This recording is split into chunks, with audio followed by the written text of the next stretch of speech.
Good morning, welcome to my YouTube channel. My name is David Okon. I have been speaking about the cost of living crisis. Now I am actually speaking about the incident in the United Kingdom, the help available for the people of Britain.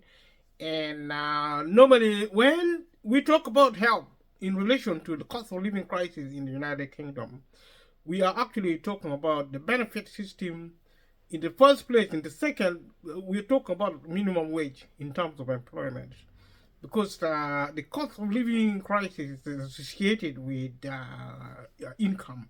There is something called income maximization, which means you actually increase your income one way or the other. On the one hand, on the other, you also reduce the outgoing, including debt, the cost of your income, the cost of your participation in terms of money, in terms of resources. So the debt factor is extremely important when you're looking at income maximization. If you haven't subscribed to this channel, subscribe. And thank you for those who are already subscribed. If you're watching this video, watch with the rest of the videos on the topic of the cost of living crisis generally, but particularly health in the United Kingdom. And I will be going through so many different material. It's a very complex topic. I've been doing it now for 1 year, 12 months. And this YouTube channel has been existing for 12 years, but I've been working on it for 12 months now. And the topic I've chosen is the cost of living crisis, which I look at policy and politics. I look at the law also and other elements of society. I've actually subdivided my discussion in terms of development and culture in terms of progress. So development involves the economy, politics, the environment, society generally, and also other issues to do with technology, actually generally wealth, and how this wealth is distributed in society. One of the things I have actually said consistently is how technology is changing the way we access wealth in society. Also, how technology is changing the way we access employment.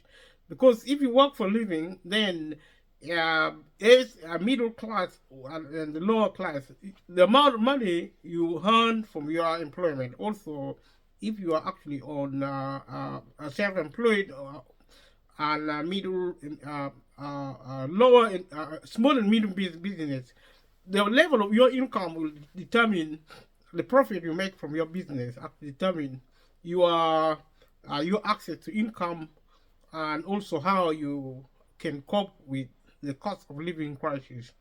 The cost of living crisis, as I said, the cost of living crisis is similar with is actually similar with any other crisis which happen in society. Therefore, in the United Kingdom, it's the role of the government to actually deal with any crisis, including the cost of living crisis. And the way the government deals with all these crises is through the public sector. When the government developed the public sector in society over the decades, especially in the United Kingdom, but also across the globe, in any country you live. And remember, when I actually mentioned in the other videos I shared, what I discussed in the United Kingdom is similar to what is happening in Europe and the developed world generally, but also America and maybe part of Asia, including India, the Middle East, but also China, because all these countries in Africa included are now practicing capitalism, which is actually a market-driven development, economic development. Actually, things like growth is actually paid attention to, and also the idea of wealth creation. So, like I said in the other videos, if the government talks about, or the government or any or businesses, whenever they talk about innovation or reforms, what they talk about is actually privatization. They are selling off the public sector to private owners to turn the entire economy to be rerun by private companies. Now, the problem there, like I mentioned in the other video as well, is that private companies cannot provide public service because public service is actually not a business. Business is supposed to make profit, and if you provide public service, you cannot make profit. And people who have money are the ones who will be able to drive your economy.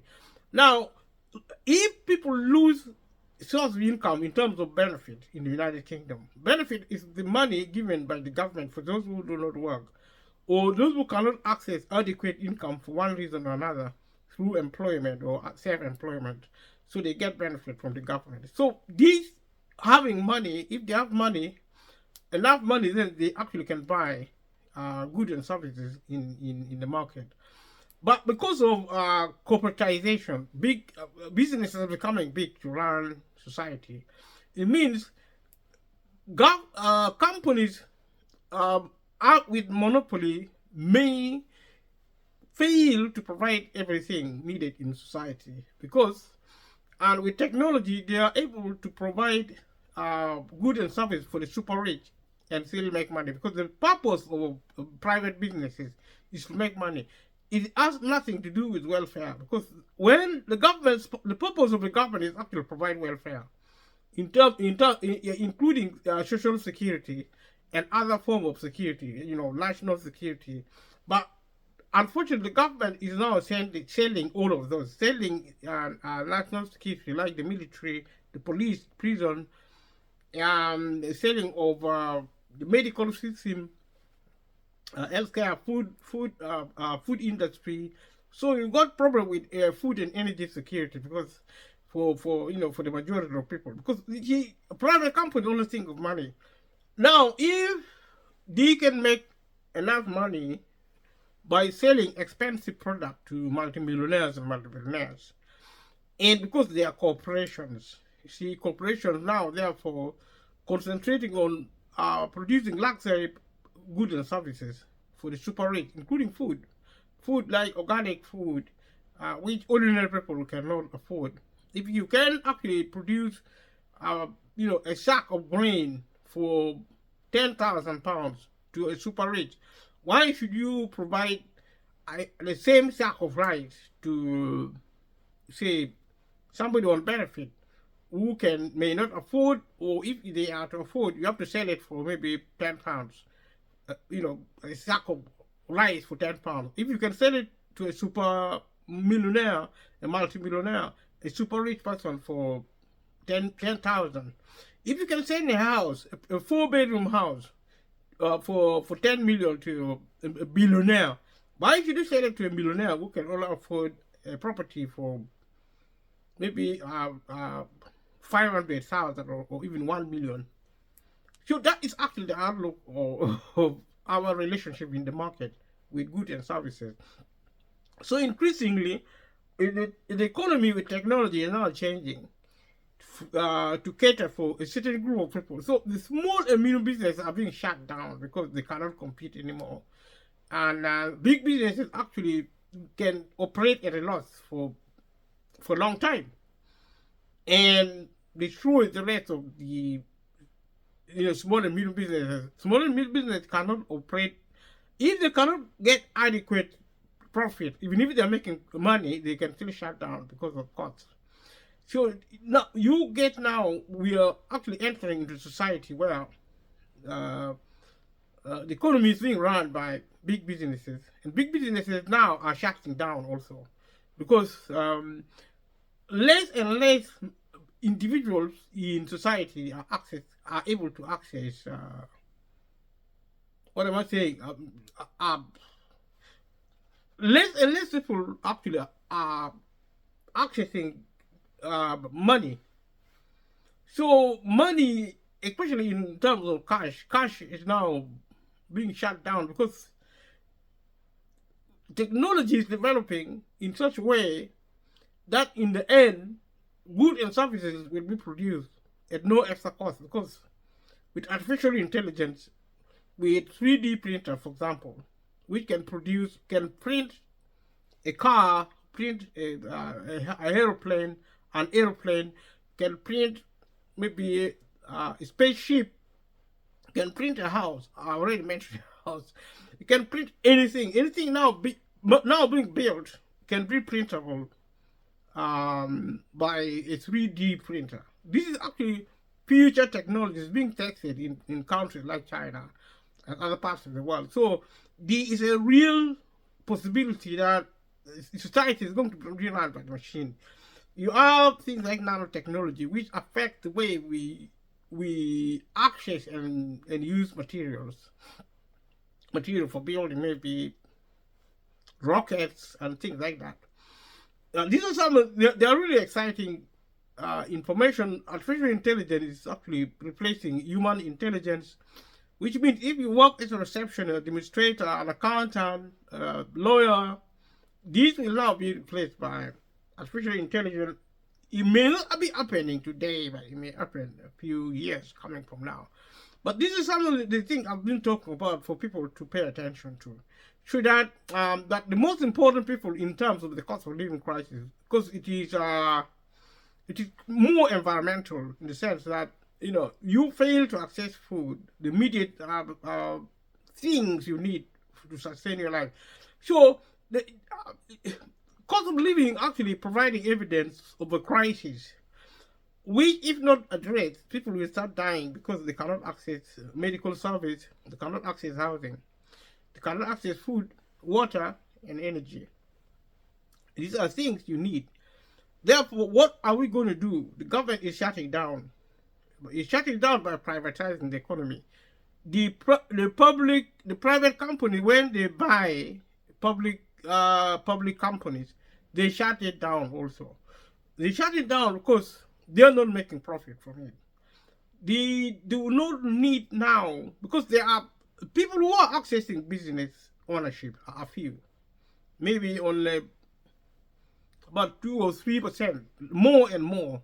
I mean, people who actually access big corporations are maybe only 5% of the population, from the top of my head. That means they're actually getting less and less people who are actually super rich, who are now owning businesses. And they own these businesses now to produce food and so on. So by some chance or some design, the economic system is excluding maybe up to 90% of the population from accessing wealth. This is happening because, less people are actually owning businesses. And with this, they also use these businesses to provide goods and services to a few who are actually multimillionaires and multi-billionaires. So you find that multimillionaires and multi-billionaires are owning businesses to provide goods and services for multi-billionaires and multi-millionaires, which are actually 10%. Which means we are creating an economic capacity for only 10% or 5% of the population. Those who own the entire wealth, the entire economy, these owners are maybe on less than 5% probably, or even maybe 3%. People who are owning big corporations, multi-million and multi-billion, sometimes multi-trillion corporations, they are getting fewer and fewer as owners. But also because technology is taking jobs away, these corporations, multi-billion, multi-million corporations, will be depending on machines, producing goods and services for those who can afford, which are the billionaires and billionaires. The millionaires will be excluded from future economy because, you see, more and more wealth is going to be concentrated into the hands of fewer and fewer people who are billionaires or trillionaires even. Once we get trillionaires, tomorrow's billionaires will become today's millionaires. And today's millionaires will be middle class. Today's middle class will be working class. Today's working class will actually disappear. That means they will die. Or maybe if Elon Musk is right about outer space, then the working class will be exported to other planets to live there. Maybe. But I highly doubt that to happen, because if we cannot look after the working class on Earth, we are less likely to look after working class anywhere. And if we cannot really look after the Earth, then it follows that we cannot look after any other planet. And it is not even clear if there are planets out there, because I haven't seen any other planet. I've only seen the Earth. I've only seen the moon. I've only seen the sun. I've only seen the stars. I've only seen the clouds. I've only seen the winds.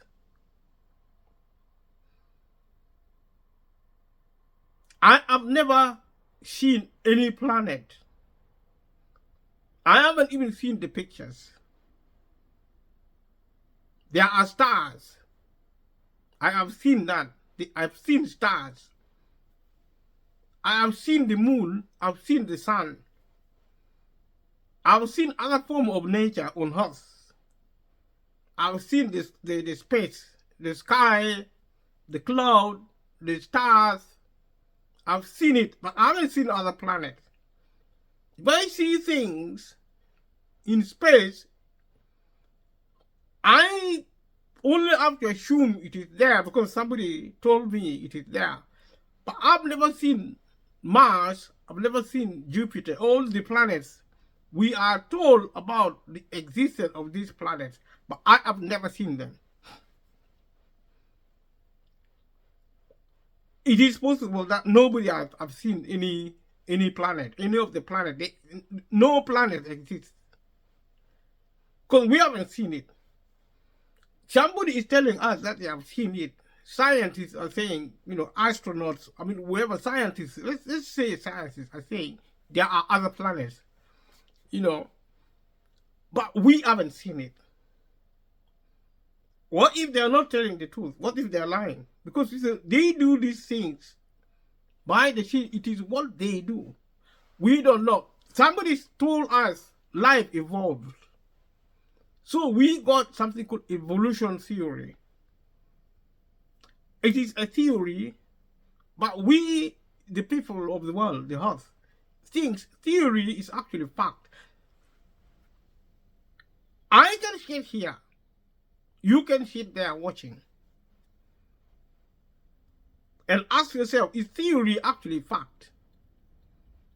The answer is theory is not fact. If something is not factually accurate, it means it does not exist. It may be true, but there is no evidence to prove that whether it is true or not. So evolution as a scientific theory hasn't been proven.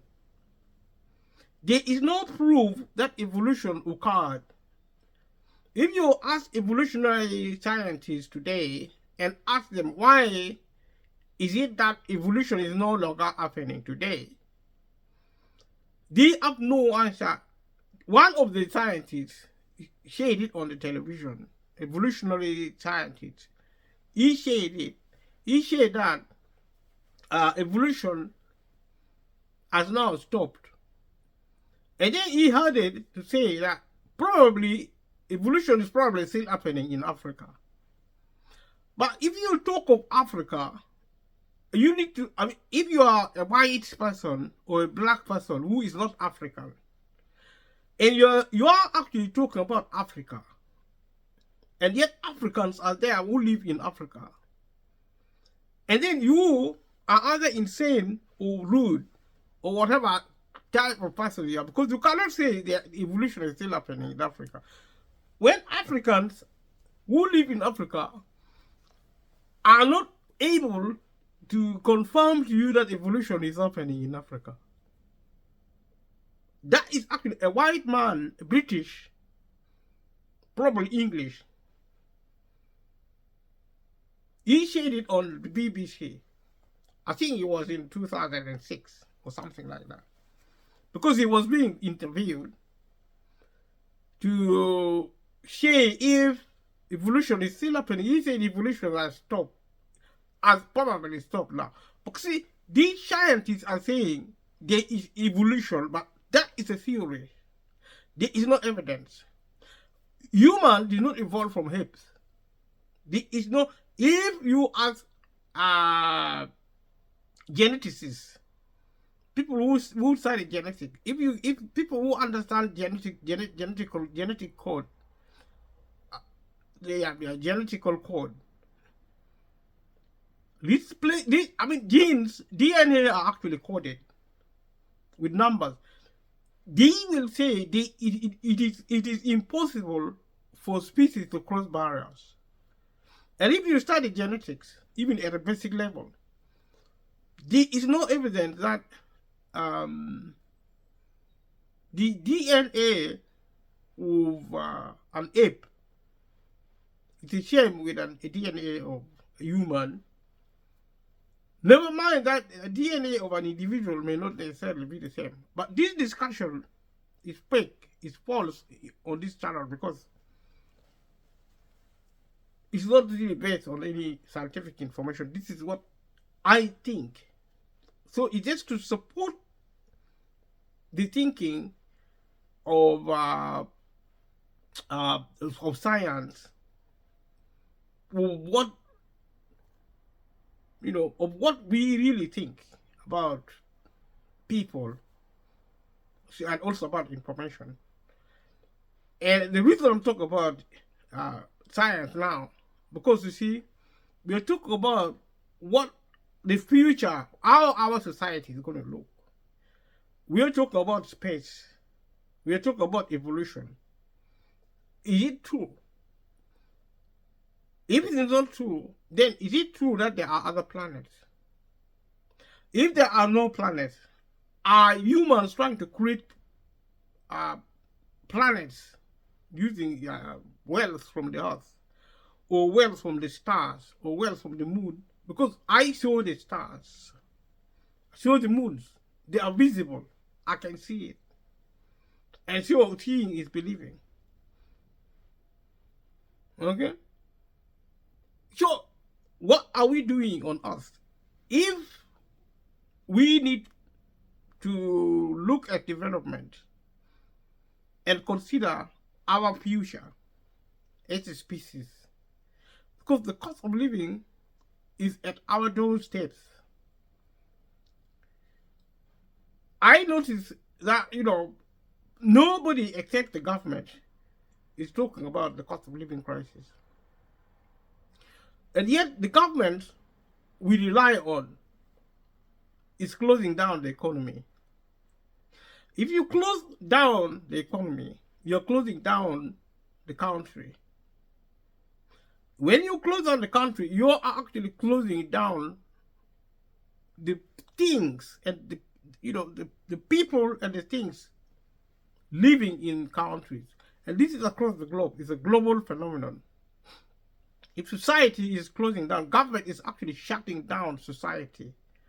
It's going to shut people with it, especially people who are not protected. So what I'm actually trying to say is that we are facing extinction. The government is going to kill us, all of us. Because if it can kill the poor by excluding them from world resources, then it can kill the rich as well. Because we are both the rich and the poor are humans. If the government has the capacity, when I say the government is killing people, I mean extinction. We are facing extinction. There are people who have been campaigning to protect the environment. They are called Extinction Rebellion. But they are campaigning for the environment. They want the environment to be protected. Now, those who are actually environmentalists, people who are environmentalists and they are campaigners, their behaviors and their attitude appears to exclude humanity. The way they behave is as if humanity is not part of the environment, is not part of nature. Everybody who speak about nature, they mean trees, they mean the natural resources, things humans need to survive. Such that these environmentalists, what they are now doing, they are literally saying the states should not develop, should not use natural resources to develop goods and services needed to protect life, human life. So the environmentalists are actually saying humans should be killed by not producing food, energy, water, by not producing transportation, by shutting down the economy. Shouldn't create jobs because they want to protect the environment. They are trying to protect the environment. The environment, clean air, trees, animals, water, fish. There are people who have refused to eat meat because they are protecting animal rights. There are people who now do not want humans to cut trees, even for firewood, even for building, for anything, for any things human need. So the next thing we are going to see are environmentalists who will actually prevent humans to use even herbs. Herbs are medicine. Herbs are actually food, which are actually medicinal also. If we can't accept herbs, fruits and vegetables, if we cannot access trees, if we cannot access, because we eat animals because we need to survive. Another group of people who now are campaigning for animals not to be killed. I mean, if you don't kill it, you can't eat it. So people are going to die of food shortages because you can't grow chicken, because that is actually, you're violating animal rights. You can't grow, you can actually, you can't keep pigs, you can't keep goats, you can't keep cattle, because you're violating the right of animals. And sooner or later, young people are going to start defending trees. They are now, because see, some of the leading campaigners, environmentalists, are now young people. I personally think young people have been brainwashed by certain individuals in society, especially the main media. And if you look at children programs, those who actually design children entertainment programs, like cartoon programs, you find that things like carrots are now speaking like humans. Things like spinach, tomatoes, oranges, apples, trees, or even insects, snakes, crocodiles, mosquitoes, elephants are now talking like humans. They are represented as if they are humans. Children growing up, these are their best friends. So when they see cats and dogs, these are their friends. When they see humans, these are strangers. And they are literally strangers because children grow up with cartoons or toys, which are animals, or trees, or flowers, or insects, vegetables. If they are beef, then they are not really beef or pork or anything, but they are actually, they are actually the new humans. These things, these wildlife are actually the new humans because they speak like humans. They feel like humans in the children program, in the head of children. These are food is now human. If you're eating food, you're eating a fellow human. You're eating your best friend. You're biting of banana. Banana is like talking with mouth and eyes and noise. and nose and legs, and they speak. These are cartoon programs. So increasingly, children will refuse food. Humans will start refusing to eat food because food is their friends. You see, it's a blurring between humanity and non-humanities. This is it's a form of insanity developing in society. That's why we no longer care about people. We care about things. Our dresses, our clothing, our houses are more important in value than the value of a person or a human being. We can kill people very easily to protect our things.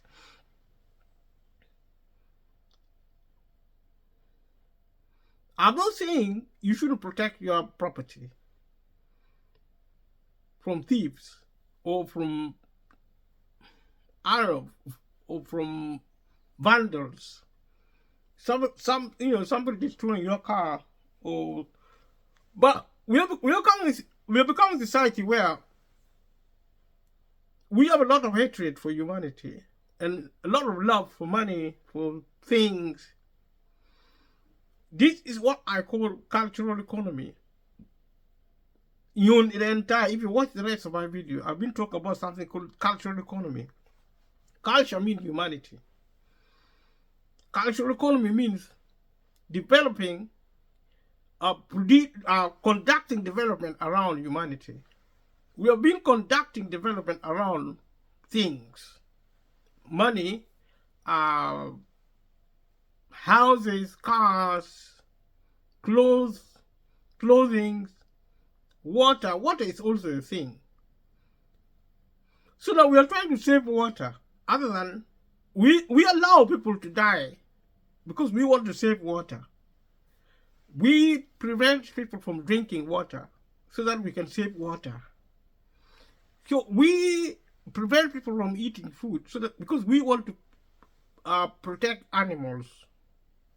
We prevent people from accessing food like grains, wheat, bread, because we want to protect wildlife, which is tree, plants, herbs, which is soil. We don't want to damage these things. We value these things more than the human life. So our culture as humans have failed. That means we are facing extinction as human species. I've been repeating this point while talking about the cost of living crisis, because the cost of living crisis was created by the government negligence of people. If you speak to your MP is more important, concerned about wealth than people. Because you see, the reason British government, the United Kingdom government in England, Wales, Scotland and Northern Ireland, the reason there is a cost of living because these governments allow people to suffer homelessness. They allow people to suffer hunger and thirst or failing to, sickness. People suffer sickness. You cannot access dentistry. You cannot access medical service. You cannot access money. Wealth has been blocked. Because money and wealth is more important than human life. And so, because of this cultural failure, we now think development is an end in itself. You create wealth. You accumulate this wealth. And then that is it. There are people who are rich who do not longer use their wealth because they want to protect it. There are people probably who have really nice clothes. They don't wear it because they want to keep it. They don't want the clothes to be damaged. It doesn't matter how. You see, if you look around homes, you find that there are so many things people are not using because they're protecting it. They don't want it to be damaged. Why did you buy it? I mean, how long are you going to live? Instead, now researchers to focus on preventing aging, which some scientists are saying is they are working on it. Which, if they're working on it, means they can work on it to actually slow down aging, to stop aging prospectively, or even to reverse it. And then maybe things like teleportation where you disintegrate and reintegrate. When you are being teleported from here, from England to Scotland, you are teleported in a second. This is science fiction. But some scientists think it might be a reality in the future.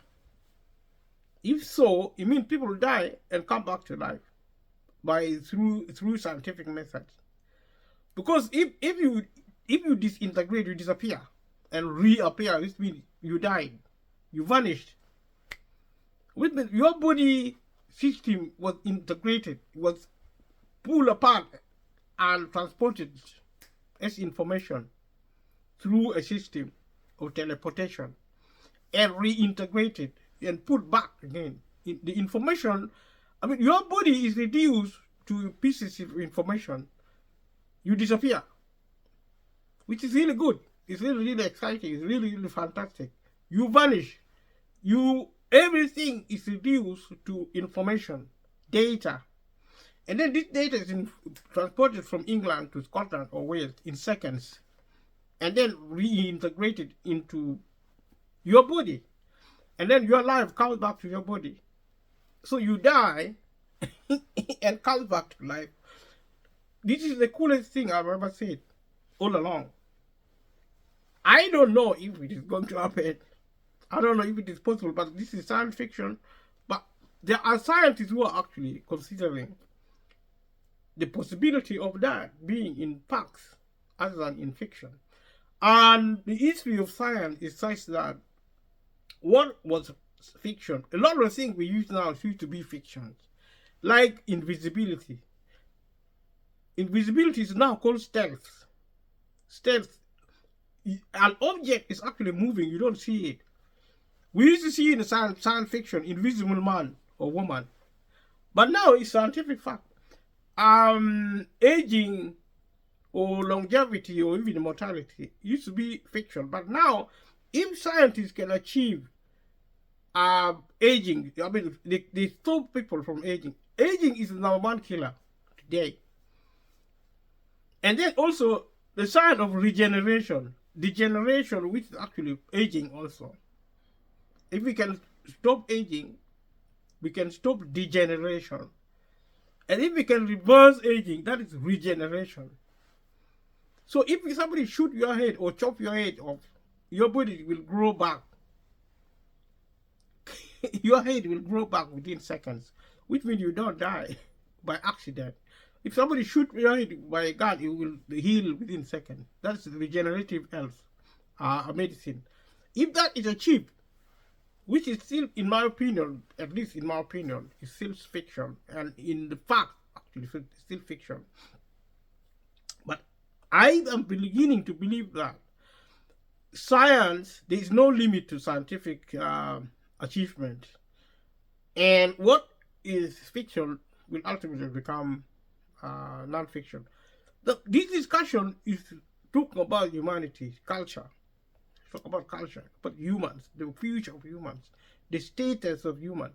Because you see, the conversation is centering about survival. Cost of living crisis being in existence is proof that we are neglecting our lives as humans. So, beyond the cost of living crisis, if we can have cost of living crisis as a problem, then we are going to have more problems. So my invitation is just to try and understand how the cost of living is created by the government. Because the government is responsible for running the country. in the United Kingdom and also across the globe in your country. So once you have identified the problem, because see, the biggest problem now is the government is shutting down, which means the government is no longer responsible for your life. And they say it. They keep saying it all the time. If you go to everywhere now, civil service, you go to any public service sources, including hospital, the message there is that you have to start looking after yourself. So that is what you need to start thinking. Even if you are only 5-year-old, start thinking of looking, because your parents might not be there to look after you. And you cannot really understand this unless you value your life. Some young people no longer value their life because they have been brainwashed by the state. They have been brainwashed by society to value human life less. They value things more than people. So they don't care about themselves. That's why a lot of young people are now committing suicide in the United Kingdom. You only commit suicide if you're a young person because you don't understand your own value. Life is meaningless. This is a major risk. And I speak because, see, life is meaningless. Life does not exist if you don't exist. In this life or in another life, if you think there's another life, leave a comment below and let me know what you think. I will be talking about this thing freely, and increasingly my invitation is to invite everyone to actually talk about this subject. And my plan today is actually to talk about specific help, but I've been talking about it in the other videos. And going forward, I will also be looking at specifics.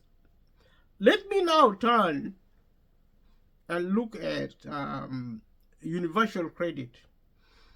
I touched on universal credit in the other video. There is something in the United Kingdom called eligibility criteria. Eligibility applies everywhere, but in terms of benefit, in terms of state benefit, it actually means you get it or can you not get it. Normally, it's already said that if you're on low income, you can get benefit. I already actually spoken about it yesterday, and I'm just continuing with it briefly. And always, if you go onto the government website in the United Kingdom or any of the website, look at something called universal credit. A lot of people may not know what universal credit is, especially if you have been working and if you lose your job, then you look for help. I've already mentioned in the other videos why I think the government should give benefit to people who work because of the level of the minimum wage, and also sometimes things like housing is part of welfare. People may not realize that, especially public housing provided by the council, is part of welfare. And I already said elsewhere in other videos that, by way of suggestion, that if you can begin to have a thought about that, if you can talk to your MP, so that the MP start talking to the government to start providing housing for everyone who works for a living. Beginning with those who are on state benefit, they should all be provided by public housing. The money should come from the rich, the super rich, people who are actually multimillionaires and billionaires. The government should speak to multimillionaires and multibillionaires to give money to the government, because they are the only ones who have that money now. The British people do not have money anymore. They used to get money from the government, but the government has shut down the public sector. So when you go try to claim benefit now, you will still claim benefit, but if you don't have computers, you're not going to access universal credit. The government may ask you to go to the library, but the library is also closing down because they don't have any resources. If you go there, they will going to register you to book computers. And there's no guarantee that if you go there, you're going to use the computer effectively because you only on the book for 1 hour. Now, if you're not even good enough to use computer effectively, you need somebody to help. I mean, 1 hour, if you book for an hour, I don't know, probably you might even pay. You have to pay, actually, to use it's not free. I don't think it is free. You need to check from the library if computers are still free. If you're booking to maybe you do printing or maybe I think you pay some money. Now, if you pay some money, it means it's a kind of cost because it also people will benefit who need benefit may not even afford transport. They may not afford the cost of paying for a bus, so they may not be able to go to the library. So now, if you are actually looking for work and you don't have an internet at home, the government does not help. They may say they are helping, but in fact, there is no help. And if you go online on the government website, they will say they are helping people with computers, with money.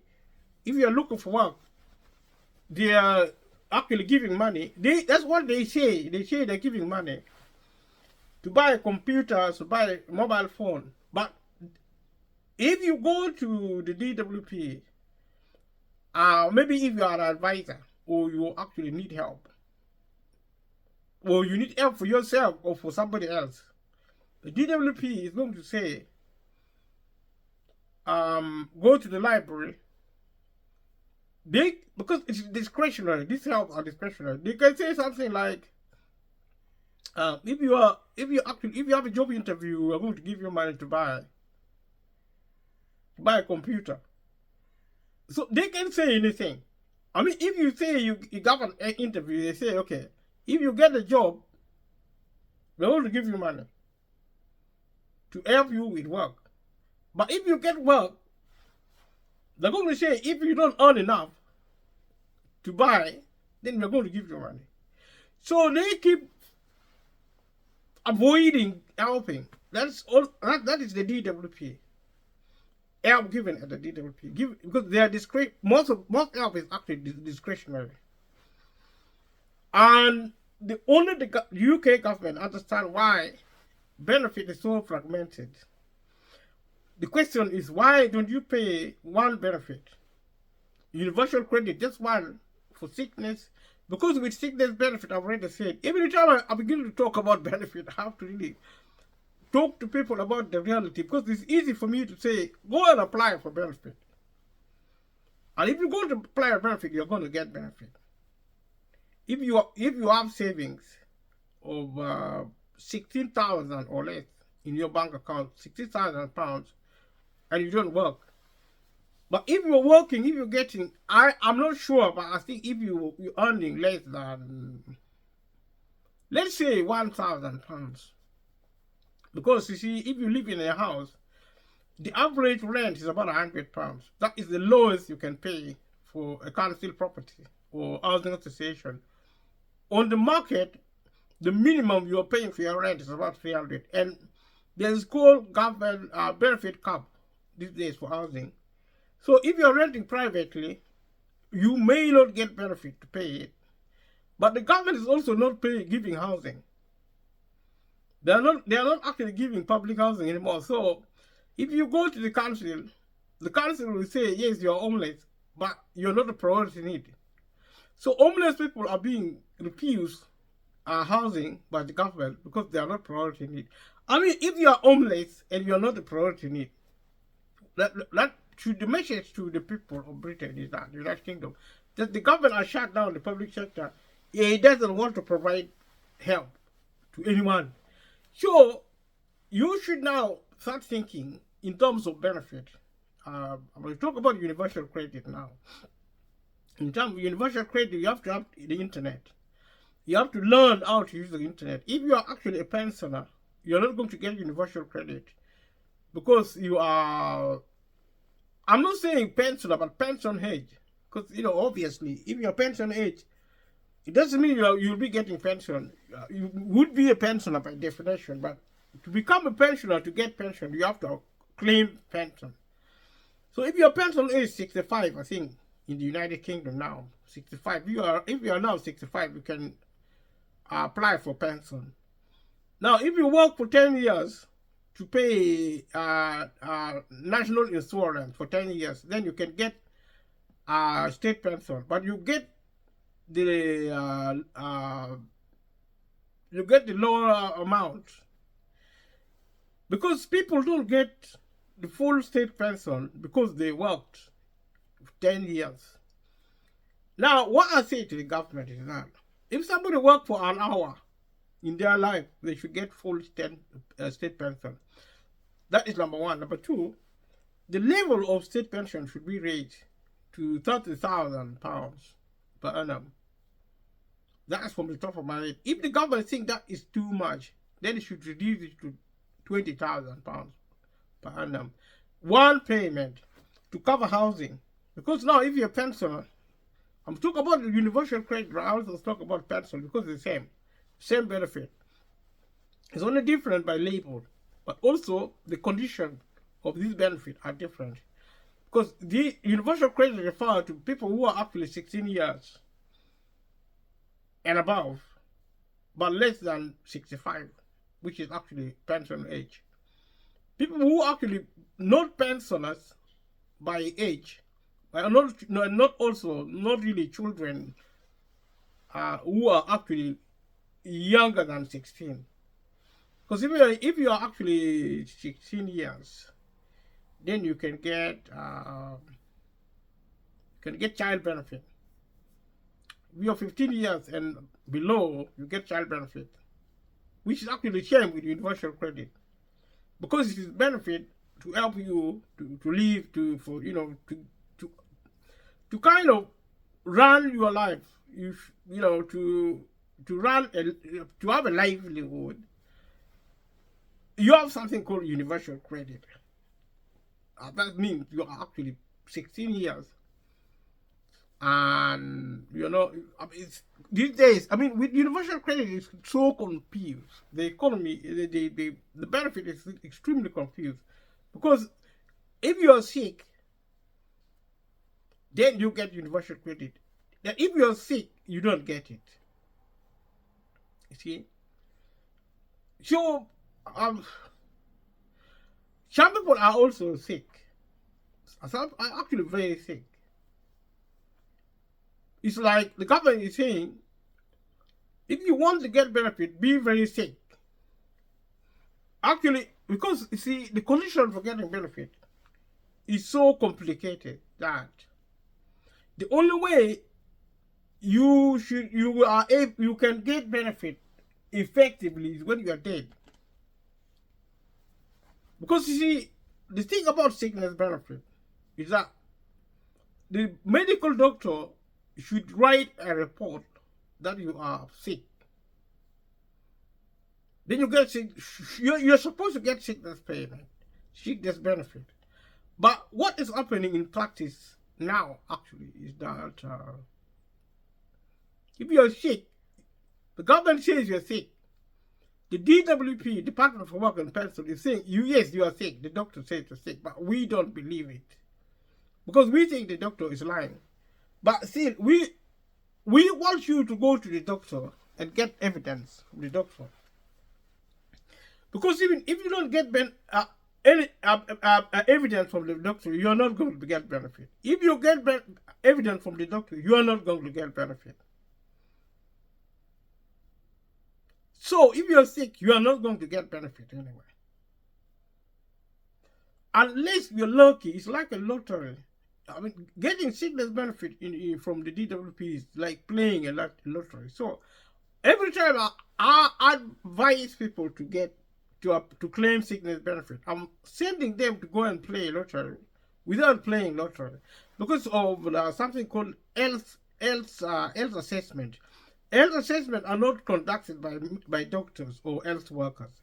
They are conducted by administrators. They are not even civil servants. I don't think they are civil servants in any conventional church work. They're probably health assessors are probably private companies.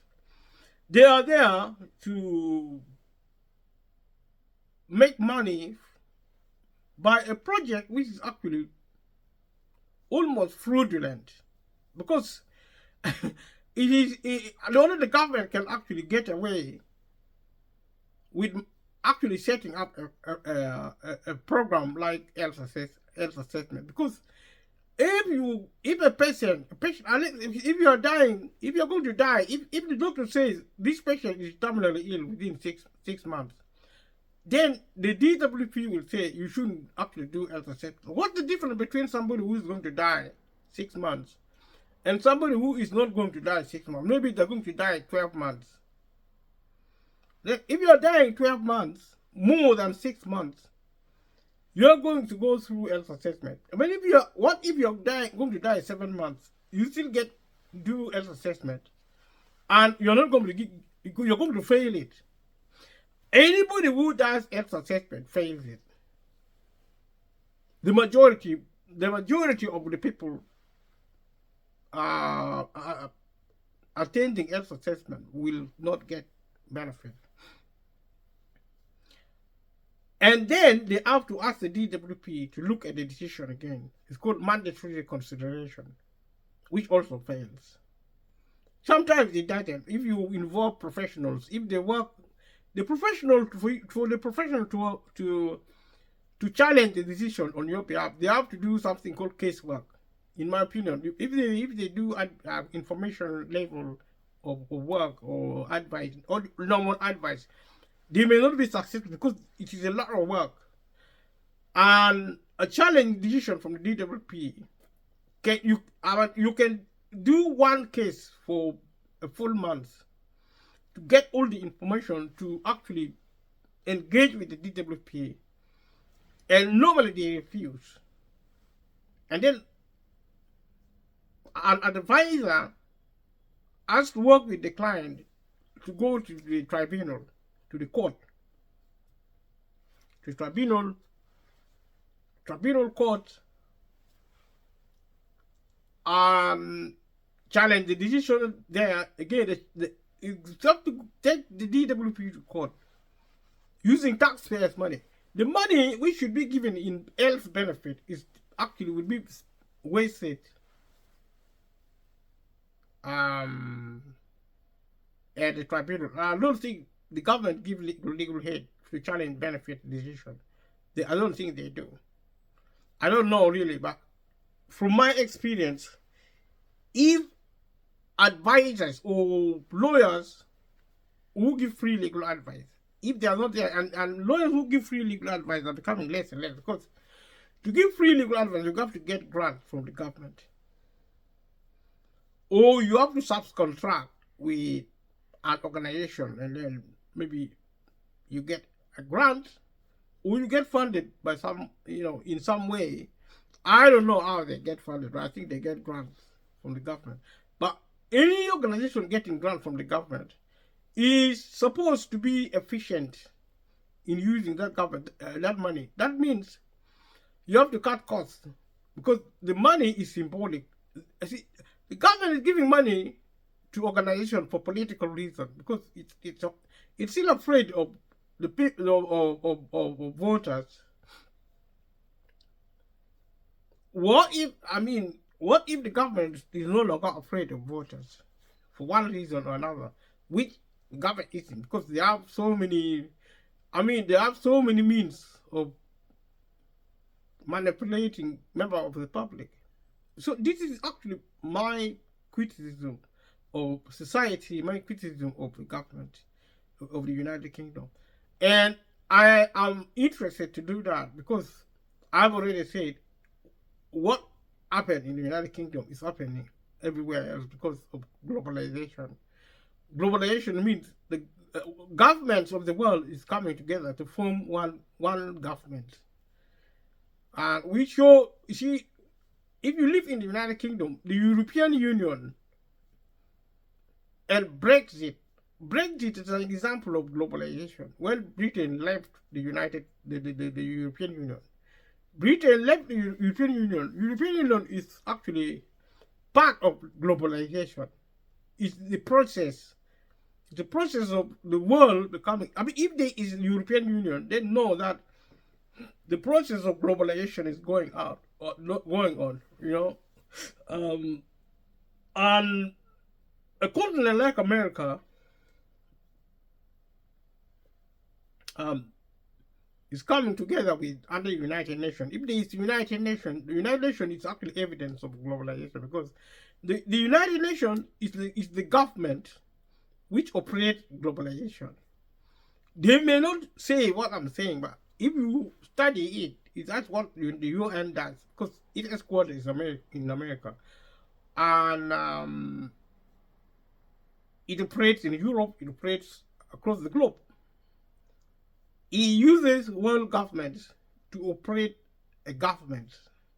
So the United Nations is a house containing world governments. So it's actually it is the de facto government of the global system. So globalization is real. And that means what happens in the United Kingdom through something called harmonization. Because see, if this is the UK, and the UK is participating, is part of the global economy, then if you come to the United Kingdom and you go to Africa, maybe in Nigeria or another country, you will find the same thing. And this same thing, for example, is capitalism, is democracy also.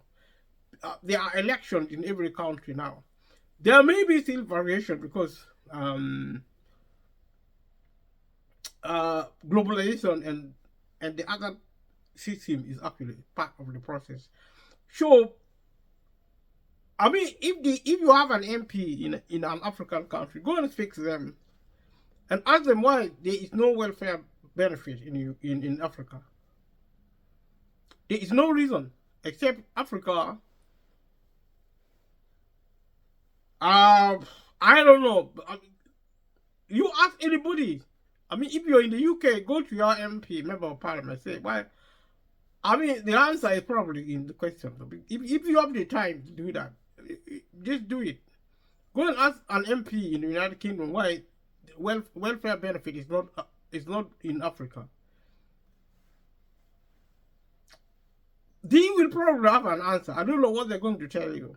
But one way or the other, I think they should have an answer. It's most likely they're not going to have an answer. They will tell you something, but I don't know what they're going to tell you. But if you are in the UK, probably you should start speaking to your family. If you're 10 years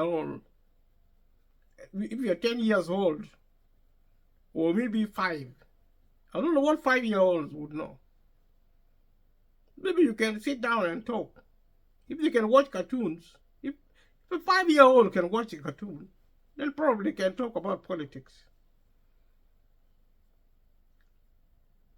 Get your sister, get your brother who is 5, or even 4. As long as they can talk, you talk about them. Say, okay, what are we going to do to get housing? Are we going to get food? Should we go to our MP? I mean, if you're 10 years, speak to your brother, speak to your sister. If you have neighbors, if you have friends in school, invite them. I mean, talk to their parents. Talk to your parents. Let your parents speak to the parents of your friend. Don't bring your friend to your house. If you bring your friend to your house, Ask your if your friend is going to sleep over or stay late, you invite your friend, tell your mom or your dad. Ask your friend to contact their mom and confirm with your mom or with your dad that your friend can stay with you or they can sleep over, so that your parents don't get into trouble. Every time you bring your friend to your house, make sure they have permission from their parents.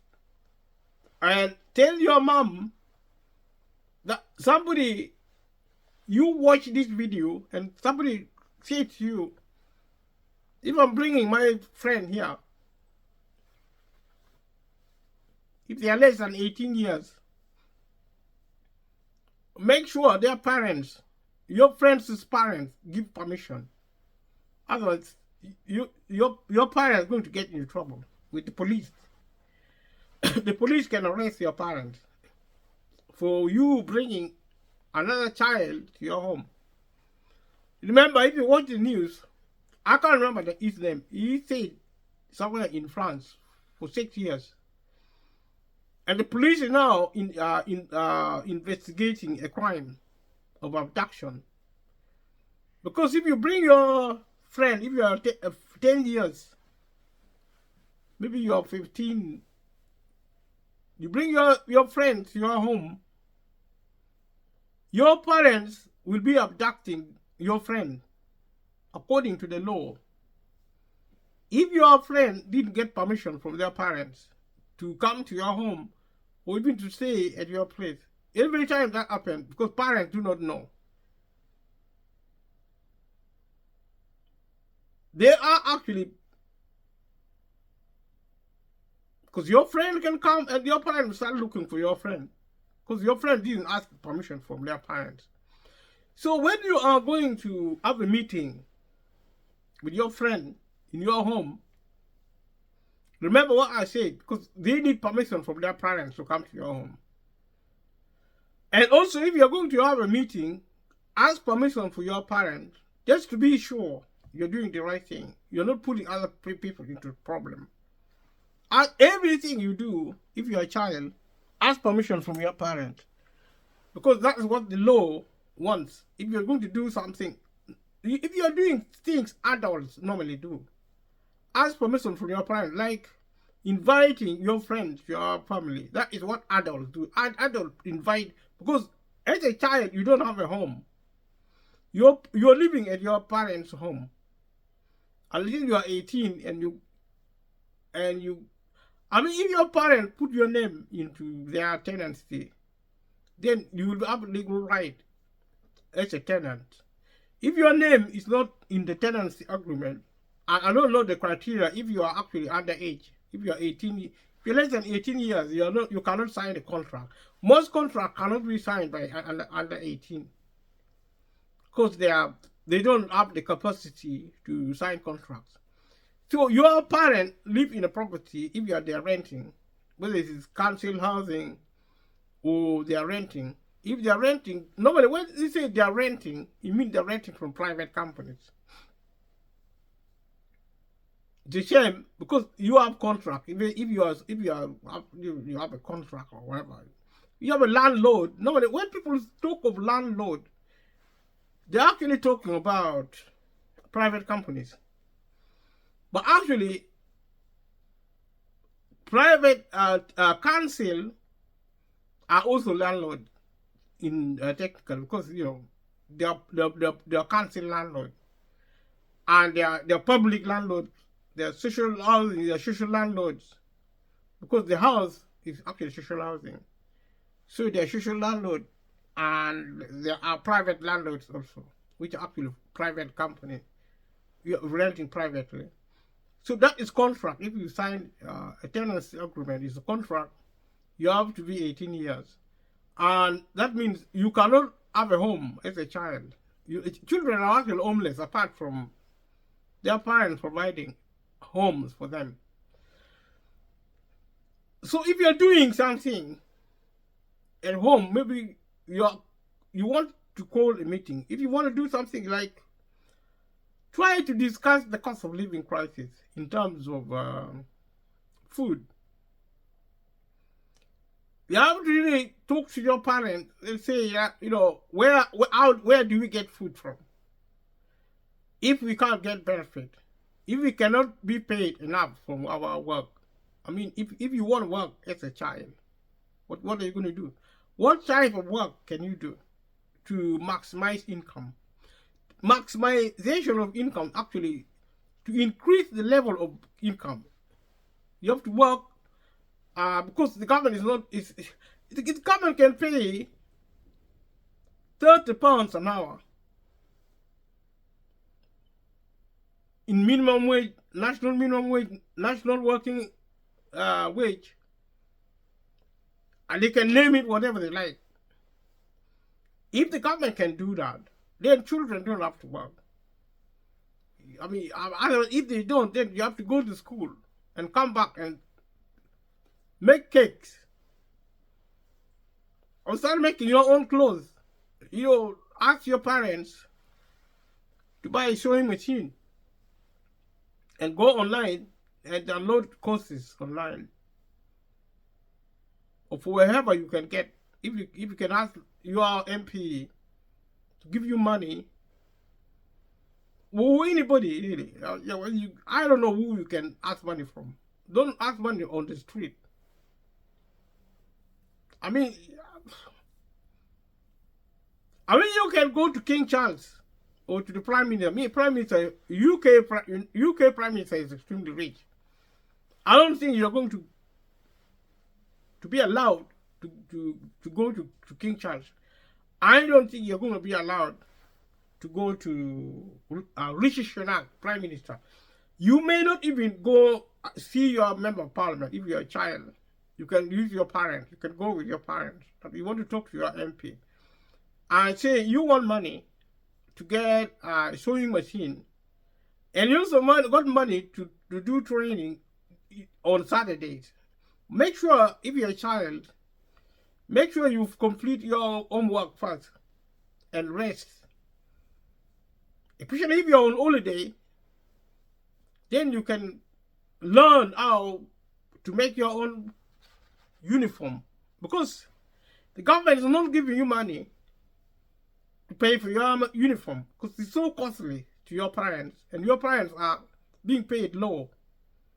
They suffer low pay, so that's why they're in poverty, because employers do not pay them enough, because the government allow employers to pay, they do not tell employers to pay you enough for your to pay your parents enough. So, and if employers are small and medium business, they cannot afford, which means the government, if they want the employers to pay your parents enough if you're a child, if you want your parents to be paid enough so that your parents can buy you clothes, shoes, beddings, buy enough food in the house, water, can pay bills. And if there is disrepair in your home, disrepair means your home is not really is having damp, is cold, it's extremely cold because it hasn't been built properly. Even if you put heater, it doesn't warm the house, so it's costing your parents more. And you are cold, you can't even study properly because if as a child, you're always cold. You want to be in bed and cover yourself because it's so cold, it's freezing in the house. Even if you put maximum heater, because the windows are bad, winds are actually getting into your home. Doesn't matter how much money you spend, you're always struggling to pay your bills. Your parents are struggling to pay your bills, and you're concerned about it as a kid. Because you see, you don't even understand why your family is always suffering. They're always in poverty. They're struggling. And I'm telling you, if you're watching this, if your parents allow you to watch this kind of material, if you're a kid, you need to know that the government is not paying, is not supporting your family for political reasons. And if you can talk to your parents, because you see, well, I'm mentioning children because I think children should be involved in this because they are suffering. See, if you can't actually drink clean water from the tap. Your parents have to buy water, drinking water from the supermarket because tap water is contaminated. It's so unhealthy to drink, or even in going forward, maybe it will be unhealthy to cook with. And you can't trust the supermarket anymore because supermarket society is becoming corrupt. You know, if you get food poisoning from the supermarket, there's nowhere to run. I mean, if you can't trust your doctor, you can't trust your supplier of food. So water is being contaminated. Companies are actually dumping toxins into water to contaminate it. So water pollution potentially can actually wipe humanity off the surface of the earth. This is related to the cost of living because cost of living actually is a threat to our life and livelihood. If you're sick, it's going to cost you money because you drank unclean water from the river. All our waters are coming from, all the sewages are actually being poured into water. And there's no evidence that somebody is cleaning it enough. The water is coming into our homes. And potentially it's going to start killing us. And there are chemicals in the air contaminating our foods. The food we eat is killing us. Not just in the United Kingdom, but across the globe. These are environmental issues. If the government shuts down the economy and sells it off to the private company's responsibility is not to really manage public good. The only thing the public companies think about is making money. And protecting environment is inconsistent with making profit. So for capitalism to operate, which is actually the managing of running of the economy by using private companies, if it is operated properly, the government should support capitalism by operating in the public sector, which the government is no longer doing, which means the government is not really helping anyone. And if you are a parent, speak to your children if you think they will understand what they talk about. Let them write to their schools. Let them talk to their teachers. And tell their teachers to talk to their local authorities, or the community of teachers should talk to, write letters to MP. Everybody should be involved. Because you see, the government is saying the British people should be responsible for their lives, which means you have to ask what the government is up to. Because what the government says, the government keeps sending mixed messages. And on the one end, it's saying we are helping the British people. At the same time, they say, oh, the government cannot help everyone. The government cannot help you in every way. But what does that mean in practice? If you go to your GP and you have to wait and wait and wait and not even get a satisfactory answer to your health questions, because all the GP now think about is resources. We live in a country where resources is the most important thing, because that's what the government teaches us. That resources is more important than human life. So what are resources for? Resources are for people. People are not for resources. People are managing resources so that they help people. Now, if resources can no longer help people, but see more so, if resources are not there because a certain group of people have taken it away. If it's 100% of the national cake, and only 5% control 80% of the national cake, then I mean, and 9% are up to share the 10%. Because the 90% are being taken away by the 10% of the population, the super rich, multimillionaires. And that's the problem. The government should tell us what they're going to do to take money from the rich and give it to the poor. Because that is the problem. That's what is causing the cost of living. And live economy low, if you live in the United Kingdom, or if you don't want to live economy low, think about it. It would be interesting to know what you're thinking. Now, I'll be talking about these things. There have been talk about benefit, which is actually the source of income. It's a major source of income going forward because technology is taking work away from the more and more people, which means in theory, more and more people will need to be in benefit because there's no other source of income. It's either employment or benefit.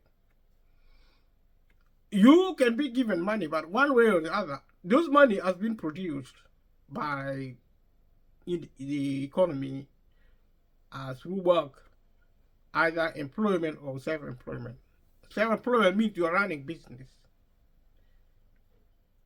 You own and run a business.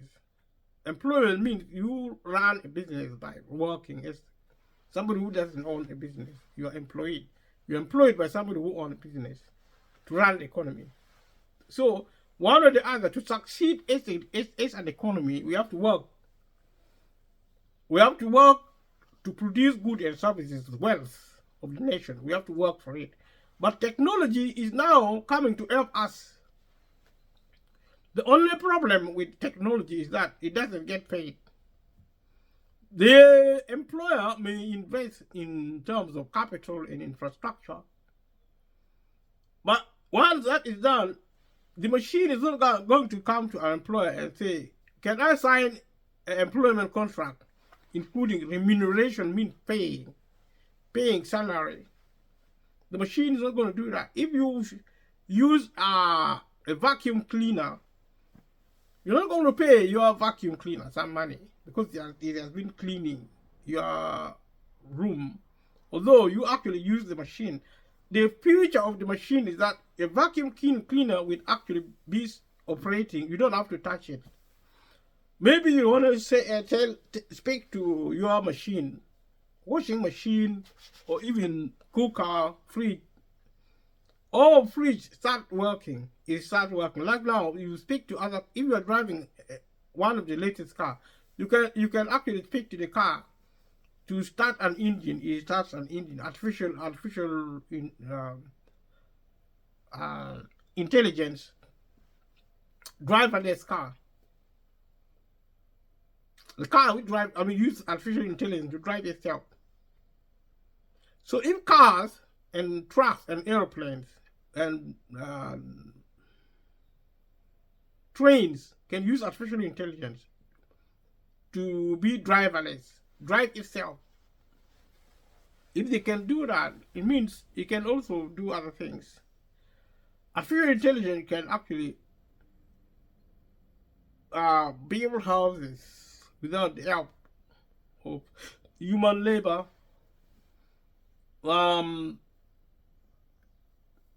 Artificial intelligence in the hospital means medical doctors are no longer needed. Teachers are not needed. Lawyers are no longer needed because of artificial intelligence, because they are intelligent machines which are actually doing lawyering, medicine, security, admin, computing, advisor, legal advisor, legal representation, policy worker. These are all being replaced by machine because of artificial intelligence. If you are actually a military person, then your airplane, your jet fighter is actually autonomous. You don't need a pilot. As you see with drones are actually controlled remotely, but actually a perfectly working artificial intelligence based material machine, which actually can produce an autonomously working airplane or ship or boat. And therefore, as these things develop, you lose your job, which is not happening. Movie stars are actually on strike in America, film actors, because of artificial intelligence. So this is what is happening now, including medical treatment is going to be machine. Some people are actually saying they are artificial wombs, so mothers are not going to have to conceive to bear children. They can donate their eggs and their body parts to produce children in artificial womb. Once it's produced, you just go and collect your baby. Like you go to the supermarket, you just go and, like you're going to, I don't know, you're going to the supermarket to order a product. I mean, if you are buying a house, you go to a house builder and you design a house and ask the builder to build the kind of house you want to live in. So children will be designed. You want blue eyes, you want a tall child. You choose the child you want to give birth to, and it's not come.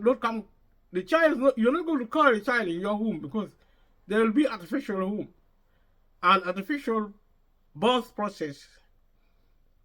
Laboring will be a thing of the past. So maybe women will have to remove their wombs anyway, so that they don't get pregnant. This is the future. Leave a comment below if you think it is good. And this is kind of thing I'm talking about, the technology and work. Because you see, if technology is the new medical doctor, which means doctors are going to lose their jobs.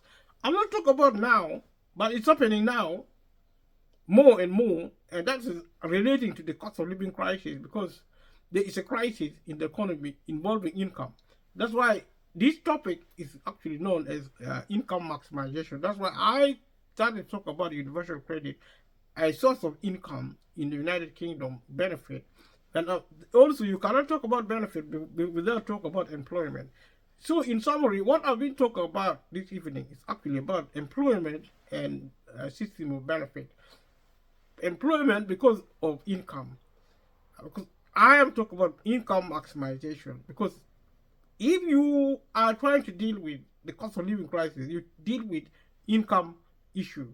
You try to assess to see if you can maximize your income by working more hours, by trying to do training so that you get a better job, which is better paid, which is actually theoretical, because like I said, it's getting harder and harder to get a well-paid job. Like computing, because computers are becoming intelligent. Artificial intelligence means computer engineers will be losing their jobs, because computers will be intelligent, repairing them itself. They will build themselves. 3D printers, I mentioned that. Computers will be self-building. Vehicles will be self-building and self-repairing because they're intelligent, and self-operating because they're intelligent. More and more, robotics, because if they can achieve physical dexterity the way humans operate, then you're not going to need human labor, because they're going to be more efficient than humans. So all these topics relate to the cost of living crisis, because they all relate to income maximization, which is actually running at a crisis in society. And therefore, the first step to try to address this crisis, this calamity, which is actually the cost of living is a symptom. It's a bigger problem than the cost of living crisis. It's like when you go to the hospital with a headache, And then the you tell your symptom to the doctor. The doctor will turn around and say, you have a very serious health condition, which is, the headache is the symptom. So cost of living in society is actually an indicator in terms of diagnostics, social diagnostics. To show poverty, that poverty is now becoming unsustainable. If it carries on without any mode of mitigation, social mitigation in terms of maybe social policy, in terms of income, in terms of minimum wage, addressing the issue of minimum wage benefit, also infrastructure such as public transport are being managed effectively so that people can still afford to travel, and traveling effectively to and from work, or to training, or to hospital, to shopping, because we need all these things. You're shutting out a traffic system, which is actually the level of congestion now is just it is. You see, the havoc in London, in the United Kingdom, in England is extraordinary. There are moments when traffic, if you go to central London, certain days, everything is at a standstill. Traffic, nothing moves. Public transport buses are not operating.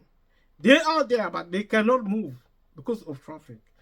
This is the kind of country you get if the public sector doesn't function, because everything is costing money and nobody is in charge of the country except God, which is for us all and everyone for himself, including the security infrastructure. If you are in the UK, you have to now arrange your private security. If you are in the UK, you have to now arrange your emergency service, like fire, ambulance.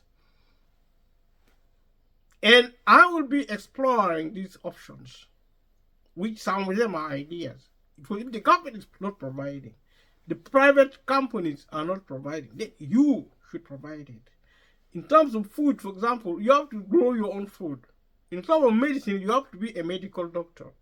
In terms of technology, you have to be a technician, or try and do business, bake cakes, boil eggs, and sell it. If your friends can buy it, fine. I don't know. Think of something which can make you money.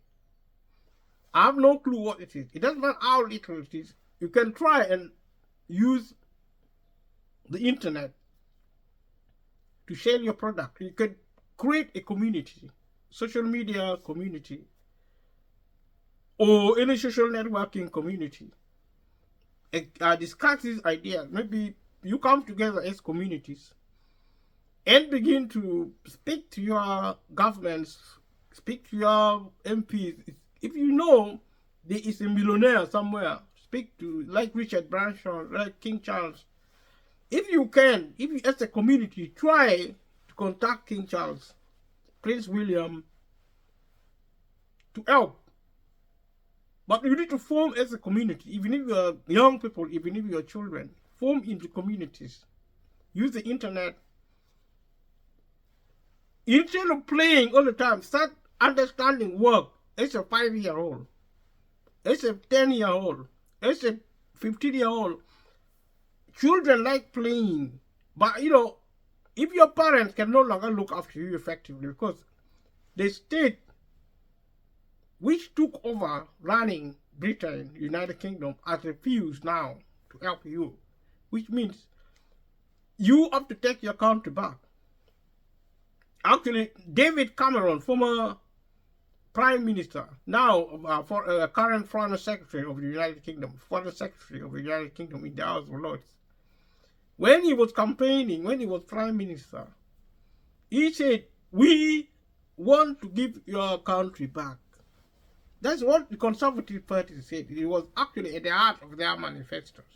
We are giving your country back. We want to take your country from government and giving back to you.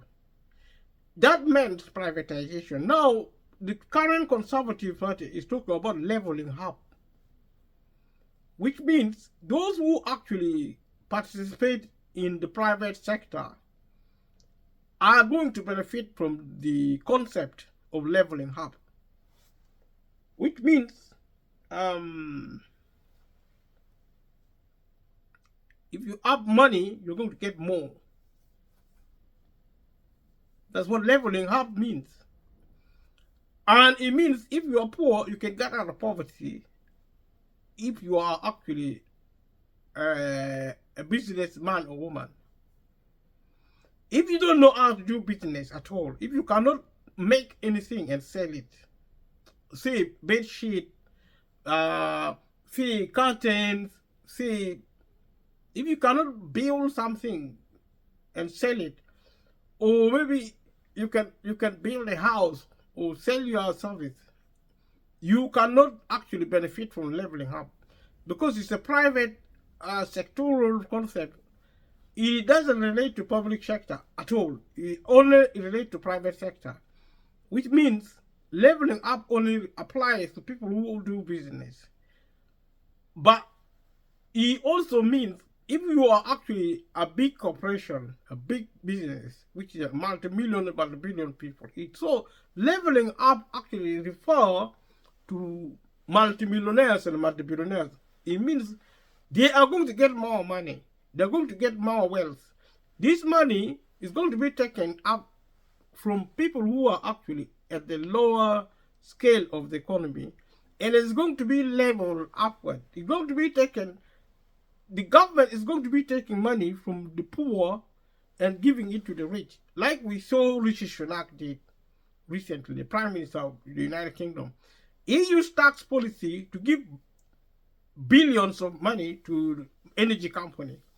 And he took this money from taxpayers and gave it to the super rich, who said, this energy company said they made so much money, they don't know what to use the money for. The British government still gave them more money. That is the meaning of leveling up. Taking money from the many and giving it, concentrating the wealth in the hand of the few. And that is what is happening now. That's leveling up. Building back better, it means what was destroyed to support the poor is now being destroyed. What was built,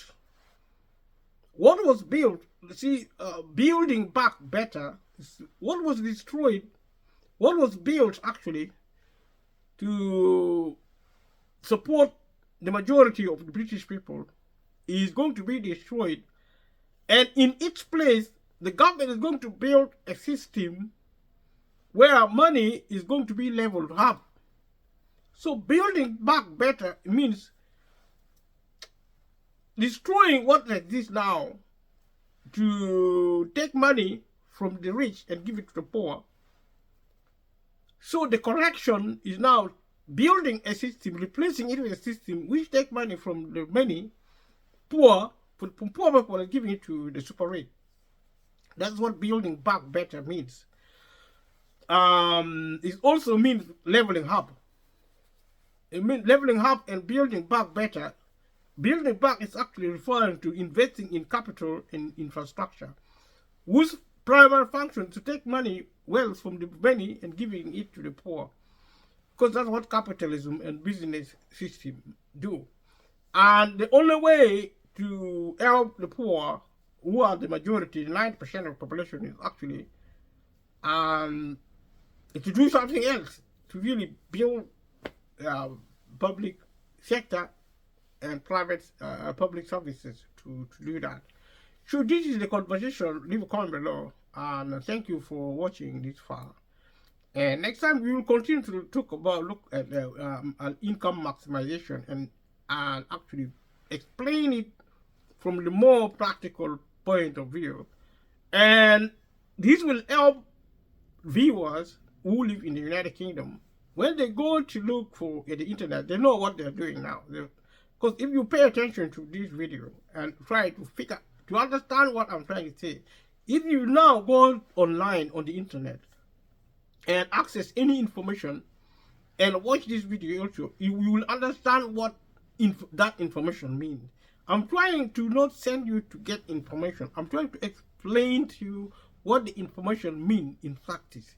Because what you see on the internet is what you get. But how you get it may not be understandable. So I am trying to really illustrate the situation so that people who watch this video, who need help, or who care about other people in society, who may want to be advocates to solve the problem of the cost of living crisis, will actually begin to understand how society is functioning in a broader sense, in terms of politics, in terms of government. Thank you once more for being with me. Subscribe to this channel, share with family and friends, and continue to carry on discussion. If we are many, if we are few, I'm good to go.